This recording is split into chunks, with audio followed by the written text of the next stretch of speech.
Hello everyone and welcome back to making a RPG game in Roblox by myself. This is Devlog 3.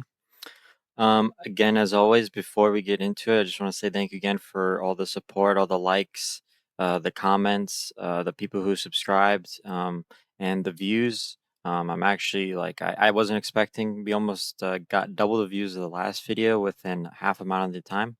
Hopefully, this trend will keep on going as people get more interested in the game and it just gets more traction. Um, so this week and a half, I did a lot of mostly UI changes again, still just trying to crank out the new UI/changing UI. So as you can see when we're actually in game, what I decided to do is just make the UI mostly centralized. So instead of it mostly being in the bottom left corner, it's now centered. I just thought this made more sense and just makes it, I don't know, just I like it like this instead of in the bottom corner. I also got rid of the teleport button at the top because, well, I'll show you that later. Now, another change I made with the UI is if I look into the inventory, so now you should see that we have subcategories within the inventory UI. This just makes the inventory a lot more organized, and especially for the materials category, as this could get bloated fairly easily. So now we just have subcategories. It's a lot easier to find what you are trying to look for exactly. And also, if you might have noticed, we have a new button here. This is the equipment UI. And so basically what this does is this will take up, this will free up more room in your inventory. So if you equip an orb, it will go into one of these three slots. So if I just equip these, for example, they don't have icons, so they show as blank, but once I make icons for every item, everything will show up here. And so they just take free up inventory, and then they go in this. So you just have more room in your inventory. It's not as cluttered. And then if you want to unequip it, you just click it out. And then also moving on the system, you can equip your two accessories here. They will show up here. And then we have three slots for armor. And so what I actually decided to do is if you played Bee Swarm Simulator, which I've been doing recently, they have a whole like gear system, but it's like separate. So you buy separate pieces of gear, and I really liked that idea. And I thought it'd be fun for players to have more customization with how they look. And so what I decided to do is go with that. So now armor is split in between helmets, pauldrons, which pauldrons are pretty much a fancy word for like shoulder guards, and then chest plates.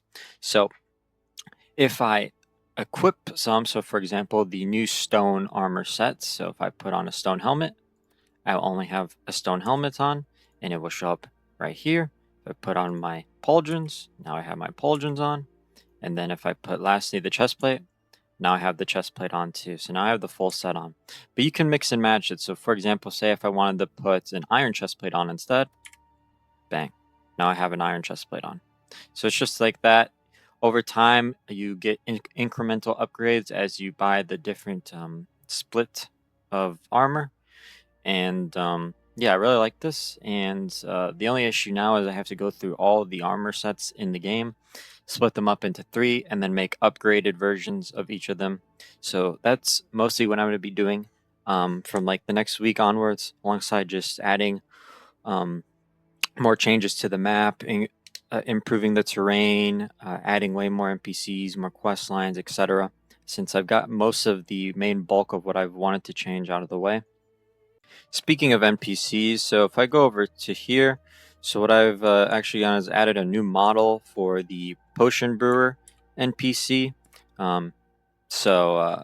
He's a centralized, so if I go into him and look, so as you can see, this is how you make sickles, which is how you need these to make potions. There's also different tiers of apples that you can craft. And then we also have each type of potion for this guy. So if you want to make potions, this is the one guy you'll come talk to. And so another thing I've added is I've actually removed portals mostly. I really didn't like having to rely on like you constantly having to go back to spawn in order to use the portals to teleport to another area. I found that was kind of counter intuitive. So instead, I just decided to make a new teleport spell that you'll be able to buy for each main location. And so this will pretty much, you have to hold it down while equipping it for 1.5 seconds, and it will each version of these different teleport scroll spells will cost mana, so it gets incentive to actually put some points in intelligence so you can use these. But essentially just to showcase it, so to go to spawn, I'll just hold this down, be a little effect, and boom, I just teleported. It costs 5 mana, and it's on a 15-second cooldown. And so also you might have noticed, since we're at spawn, I've made some more adjustments to spawn. I've opened it up a lot more. I've actually given a name for this area, which will be a late game area.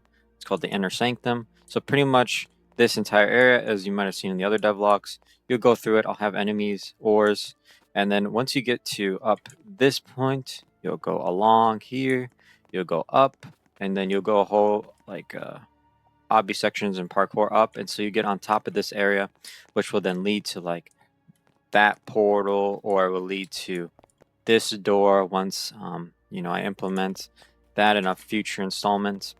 Also, what I decided to do is I opened up this area more, and I also added 2 new NPC shop NPCs.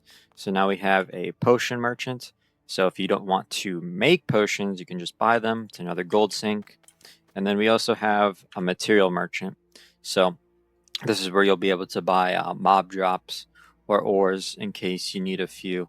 I might get rid of the ore section. I'm not sure yet. I'm still thinking about just having it mob drops only. Because I want to make like mining a main aspect of this game. So we'll see. Let me know in the comments what you think about this. But just trying to add more gold sinks, so it feels like gold has more value and you can use it more for more different things. I also added a global drops list. So these are all the items that can drop anytime you mine, you gather materials, or you kill enemies. And it also has their percentage to drop too. And as you may have noticed, shop NPCs now also have subcategories in them too. Again, just to make everything more organized and easier to read.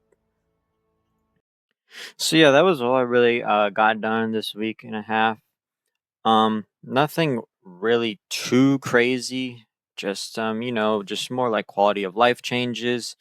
Um, like I said, to be honest, there's not that much I really want to add to the game, at least for release. I'm still planning things for like future updates once the game comes out. But really, all I'm really got to do left is just finish the rest of the armor by splitting it up, making the upgraded versions, and then just finishing the rest of the unfinished areas by adding enemies, ores, unique locations, maybe some more mini bosses or bosses, and just overall just doing general balance changes from the private playtests I do with some people. But yeah, um, I'm not sure when I'll do another devlog. I know I said every week. We'll see. I plan to do it like at least every 2 weeks now is the plan, every 2 weeks, but I'll try to crank it out. But yeah, hopefully you guys enjoyed this devlog. Again, if you have any suggestions on things I can add, change, remove, please let me know in the comments. Also, the group and the game link will be in the description, so please join the group and favorite the game, like the game, even though it hasn't been out yet. Would appreciate it. And yeah, that's it. Thank you.